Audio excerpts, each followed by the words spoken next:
India TV YouTube channel को subscribe करें और बेल आइकन दबाएं। नमस्कार, मैं हुसैन रिजवी। हिंदुस्तान में 2.0 का तूफान है, कोरोना 2.0 का तूफान है। तो कोरोना के एपिसेंटर महाराष्ट्र में पाबंदियों के बावजूद कोरोना की स्पीड थमने का नाम नहीं ले रही है। अब इसे कंट्रोल करने के लिए आज उद्धव सरकार कोई बड़ा ऐलान कर सकती है। महाराष्ट्र में संपूर्ण लॉकडाउन लग सकता है। महाराष्ट्र सरकार ने तय किया है कि अगर कोरोना की चेन को ब्रेक करना है तो फिर लॉकडाउन के अलावा और कोई ऑप्शन बाकी नहीं बचा है। इस वक्त महाराष्ट्र सरकार की सबसे बड़ी टेंशन है ऑक्सीजन की शॉर्टेज। कैबिनेट की मीटिंग में शामिल सभी मंत्रियों की यही राय थी कि महाराष्ट्र में आने वाले दिनों में जिस तरह से ऑक्सीजन की कमी होने वाली है उसके नतीजे भयंकर हो सकते हैं, खौफनाक हो सकते हैं, और इसलिए अब लॉकडाउन ही एकमात्र रास्ता है, एकमात्र विकल्प है। सबसे पहले आपको महाराष्ट्र का कोरोना मीटर दिखाते हैं। एक बार फिर महाराष्ट्र में 62,000 से ज्यादा नए केस रिपोर्ट हुए हैं और 519 मरीजों की जान चली गई। इस लिहाज से महाराष्ट्र में हर घंटे 22 लोगों की जान जा रही है। तो 62,000 से ज्यादा केस रिपोर्ट हुए, 519 मरीजों की जान गई, यानी हर एक घंटे में 22 मरीजों की जान जा रही है। अब बात सिर्फ अगर मुंबई की करें तो पिछले 24 घंटे में 7200 यानी 7,200 केस सामने आए हैं सिर्फ मुंबई में, और 7200 केस आए हैं और 55,741 केस 9 अप्रैल से हुए हैं लगातार। लेकिन बड़ी बात यह है कि टेस्टिंग भी कम हो गई। 7 अप्रैल को जहां 51,000 से ज्यादा टेस्ट हुए थे, 10,000 लोग पॉजिटिव मिले थे। 9 अप्रैल की बात की जाए तो 55,000 से ज्यादा टेस्ट हुए और 9,000 से ज्यादा केस निकले। वहीं कल सिर्फ 45,000 टेस्ट हुए हैं और 7200 पॉजिटिव मिले हैं। केस घटाए, वो टेस्ट आरटीपीसीआर टेस्ट की जो तादाद है वो भी घटाई जा रही है। इसकी क्या वजह है ये भी जानना बहुत अहम है। हमारे साथ नवाब मलिक इस वक्त जुड़ चुके हैं, महाराष्ट्र सरकार में मंत्री हैं। नवाब जी, बहुत बहुत शुक्रिया, आपने हमारे लिए वक्त निकाला। जिस तरह से लगातार हालात खराब हो रहे हैं नवाब मलिक साहब, टेस्ट की तादाद हम देख रहे हैं, टेस्ट की संख्या घट रही है। 45,000 टेस्ट हुए हैं पिछले 24 घंटे में, जिसमें से 7200 पॉजिटिव केस निकले, जबकि इससे पहले 55,000 टेस्ट आप कर रहे थे, उससे पहले और ज्यादा टेस्ट आप कर रहे थे। ये टेस्ट की जो संख्या उसमें कमी क्यों आ रही है? देखिए, अब ऐसा है कि कल जो रिपोर्ट आई है मंगल के दिन जी, ये इतवार के दिन जो कम चीजें प्रोसेस होती है उसकी रिपोर्ट 2 दिन बाद सारी अपडेट की जाती है। तो आप देखेंगे कि जब छुट्टी का दिन होता है तो उस दिन संख्या 5-10% जो टेस्टिंग है वो कम हो जाती है। मैं एक चीज आपको बताऊं कि मुंबई में 10,000 तक आंकड़े गए थे, लेकिन पिछले 2-3-4 दिनों से फिर वो 8,000 के करीब वो आंकड़े हैं। साथ ही साथ महाराष्ट्र का आप देखेंगे कि अप्रैल के पहले सप्ताह से बढ़ना शुरू हुआ, 60-65,000 के करीब एक फ्लैटेंड हमारा जो ग्राफ है वो चल रहा है। हम ये नहीं मानते कि भाई ये अब एकदम परिस्थिति हमारे कंट्रोल में है। परिस्थिति और भी बिगड़ सकती है कि अगर लोग अपने घरों में नहीं रहे, असिम्टोमेटिक जो लोग हैं वो घूमते रहे, तो हमें लगता है परिस्थिति बहुत भयावह बन सकती है। जब देश में कुल 80,000 मामले आ रहे थे तो 50,000 महाराष्ट्र के थे। आज 3 लाख के करीब मामले हैं तो 60,000 महाराष्ट्र में है। तो हम लोग जब कोई कदम उठाते हैं तो लोग उंगली उठाते हैं, फिर अंत में लोगों को फॉलो करना पड़ता है। पहले हमने नाइट कर्फ्यू इम्पोज किया, फिर हमने वीकेंड के लॉकडाउन को इम्पोज किया, फिर हमने बहुत सारी चीजों पे पाबंदी लगाने का काम किया। तो जिसके कारण ये जो एकाएक जो मामला बढ़ रहा था कहीं ना कहीं नियंत्रित हुआ है। अगर पूरा खोल दिया गया तो हमें लगता है परिस्थिति हाथ से आगे निकल जाएगी, ऑक्सीजन कम पड़ने लगेगी, रेमडेसिविर नाम की जो दवा है वो कम पड़ रही है, जो बेड है हमारे पास अगर बहुत बड़ी संख्या बढ़ गई तो उसकी कमी हो जाएगी। इन तमाम चीजों को लेकर एहतियातन कुछ कड़े कदम उठाने हैं, इसका ऐलान आज रात में। नवाब साहब, अच्छी बात है कि आप कह रहे हैं कि आप जो करते हैं उसको सब फॉलो करते हैं, तो अच्छी बात है, लेकिन आप खुद ये मान रहे हैं कि आने वाले वक्त में हालात और बिगड़ सकते हैं। तो क्या आरटीपीसीआर टेस्ट की जो संख्या है उसको और बढ़ाने की सोच रहे हैं आप लोग? देखिए, मैं आपको बता दूं, हमारे यहाँ 52 लेबोरेटरीज पूरे महाराष्ट्र में हमने सरकारी बनाई है और प्राइवेट भी लैब है। एक एक जिले में 2-2 मशीन लगा के हर जिले में 2-3 हजार, जो छोटे जिले वहां पे 3,000 तक कम से कम टेस्टिंग हो, रैपिड एंटीजन टेस्ट ज्यादा बढ़ाया जाए। और निश्चित रूप से मुंबई जैसे महानगर पालिका क्षेत्र में बड़े पैमाने पे टेस्टिंग बढ़ाई गई है। अब देखेंगे टेस्टिंग पूरे महाराष्ट्र में, तो अन्य राज्यों का RT-PCR दिल्ली को छोड़ के और हमारे राज्य का, हमें लगता है कि लोगों से आज जितना हम कर रहे हैं उसका 10-15% भी दूसरे राज्य नहीं कर रहे हैं। ये सच्चाई है। हम कोई भी आंकड़ा छुपाना नहीं चाहते। ज्यादा से ज्यादा टेस्टिंग करके जो पॉजिटिव है उन्हें आइडेंटिफाई किया जाए, आइसोलेट किया जाए, ताकि और लोगों में बीमारी ना फैले। उसके लिए पूरी जिम्मेदारी से सरकार काम करती है। नवाब मलिक जी, लॉकडाउन को लेकर के अब जरा बात कर लेते हैं। क्या आज कुछ और पाबंदियों की या कंप्लीट लॉकडाउन का ऐलान होने जा रहा है? देखिए, लॉकडाउन तो हमारे यहाँ मेले लगा हुआ है, दुकानें बंद है, मॉल बंद है, सिनेमा घर बंद है, कंप्लीट लॉकडाउन सर?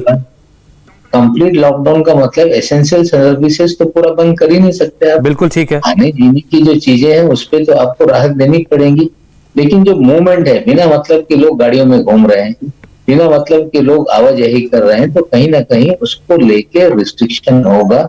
अब प्रधानमंत्री कह रहे हैं कि लॉकडाउन से बचे, लॉकडाउन ना लगाएं।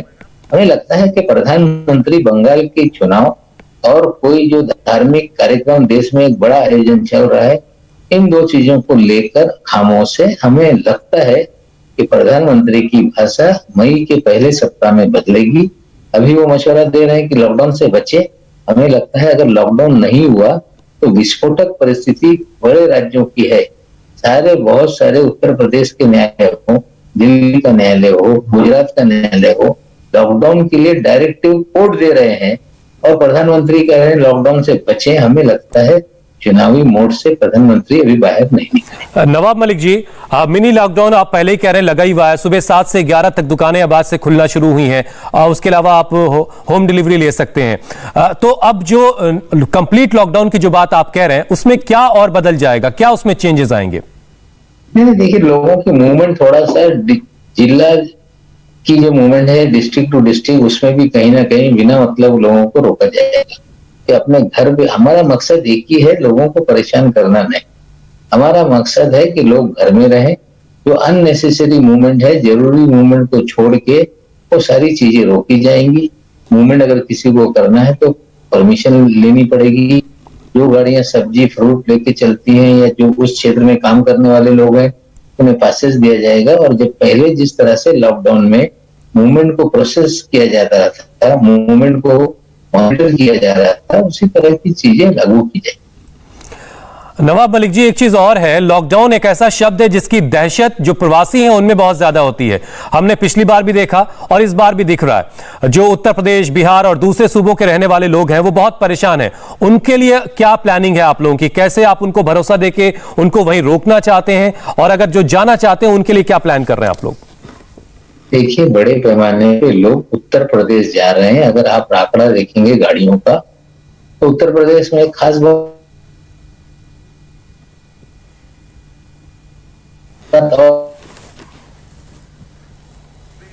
है चुनाव चल रहे हैं। मैं भी उत्तर प्रदेश से हूँ। बड़े पैमाने पे मुंबई शहर में यूपी के रहने वाले लोग हैं।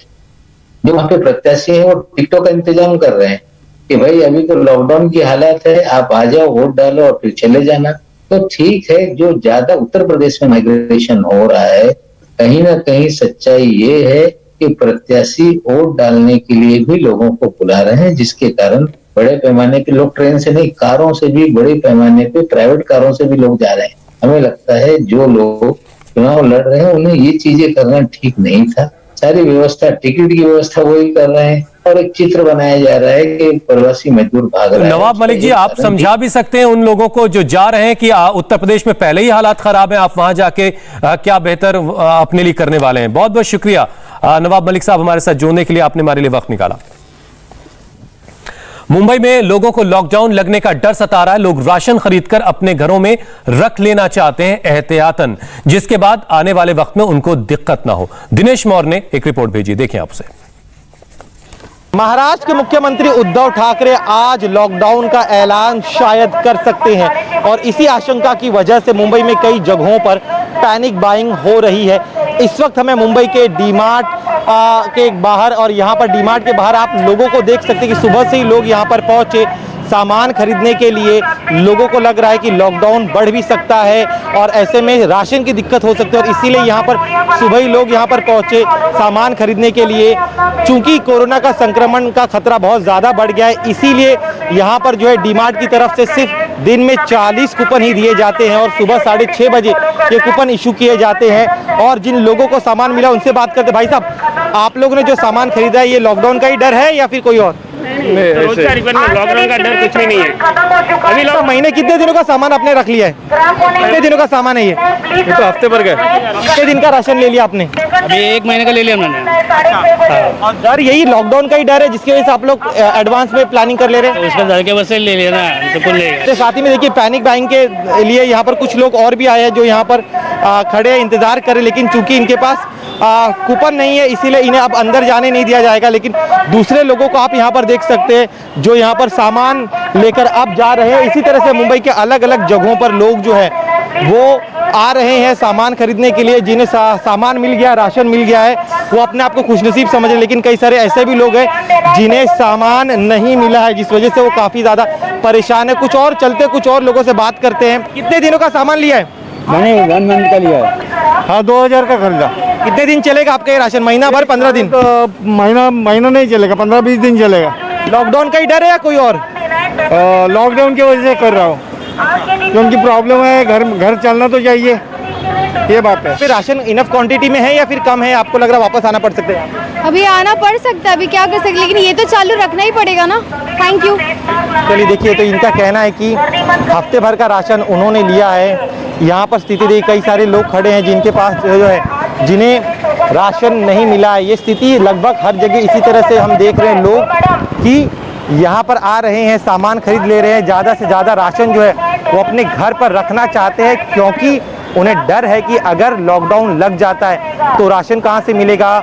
लॉकडाउन के फर्स्ट फेज़ के दौरान हमने देखा था इसी तरह से पैनिक बाइंग होती थी, लेकिन अब जो सेकंड फेज़ आया है, ये जो दौर है वो पहले से ज़्यादा खतरनाक है और ऐसे में लोगों को ये लगता है कि ज़्यादा से ज़्यादा वो सामान स्टोर कर अपने घर पर रख लेना चाहते हैं ताकि अगर लॉकडाउन एक्सटेंड भी होता है, अनाउंस भी होता है, तो भी उनके घर पर किसी तरह से राशन की कोई कमी ना हो। कैमरामैन संतोष के साथ दिनेश मौर्य, इंडिया टीवी, मुंबई। और इस बीच मध्य प्रदेश के दमोह में ऑक्सीजन की लूट की खबर आ रही है। पूरी डिटेल आपको देंगे ब्रेक के बाद।